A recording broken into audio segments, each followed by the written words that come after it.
During a one-on-one with Joshua Kyalimpa, the Public Relations Officer of the Ministry of Gender, Labour and Social Development, emphasized the advancement made in Uganda's labour sector. Kyalimpa observed that despite the accomplishments, there are still ongoing challenges. These challenges encompass unequal pay, the rise in wages, inadequate work environments, a significant number of individuals not receiving fair compensation in proportion to their work and efforts, and the absence of minimum wage. These persisting issues highlight the necessity for sustained endeavors to improve conditions for workers. The current status of workers' rights in Uganda is that it is improving, but we have not reached where it should be. There are still challenges that face workers in this country. There are issues of pay disparities or the lack of it, the lack of pay in the first place.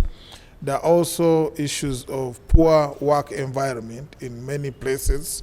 According to Kyalimpa, Uganda boasts a thriving legal system which comprises a multitude of laws, including the Workmen's Compensation Act, Employers Act, NSSF Act, and several others. Yes, Uganda has quite a vibrant legal regime. We have a number of laws in place. We have, for example, the Workmen's Compensation Act. We have the Employers Act. We have a number, for example, we have the NSSF Act also has a bearing on the rights of workers. We have the OSH Act, which is now before Parliament for amendment. He emphasized that the primary mandate of the ministry is to ensure that all workers are protected and creating a safe working space and environment for workers. One of the key mandates of the ministry is to ensure that all workers, whether working formally or informally, are protected.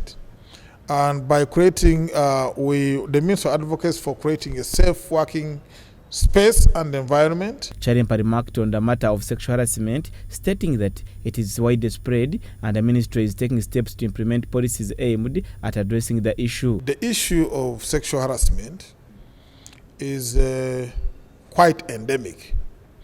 The Ministry of Gender ensures that there are policies in place.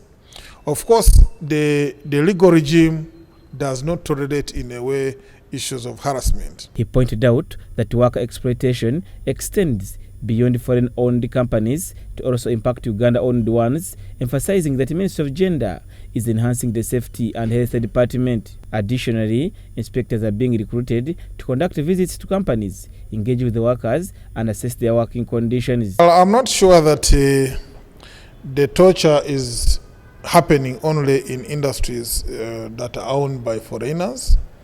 The fact could be that the majority of the industries that we have in place in Uganda are owned by foreigners. So I'll give a general comment that the first thing that the Ministry of Gender is doing is to strengthen the Department of Occupational Safety and Health, which falls within the Ministry of Gender, Labour and Social Development. He also mentioned that they understand that Ugandans are afraid of reporting these issues because they might lose their jobs as jobs are scarce. He noted that the ministry is setting up a system to handle complaints and protect those who come forward. We know that many Ugandans, again, because there are fewer jobs, may not want to report, may not want to move in the Ministry of Gender to report once these violations are taking place, because for fear of losing a job. Because we are aware of that, we will send our inspectors. The International Labour Day is to be celebrated on Wednesday, 1st May 2024 in Fort Portal City under the theme Improving Labour Justice, a prerequisite for labour productivity, and President Museveni is expected to preside over the function. Story compiled by Noel and Sasira for Church of Uganda Family TV News at 8.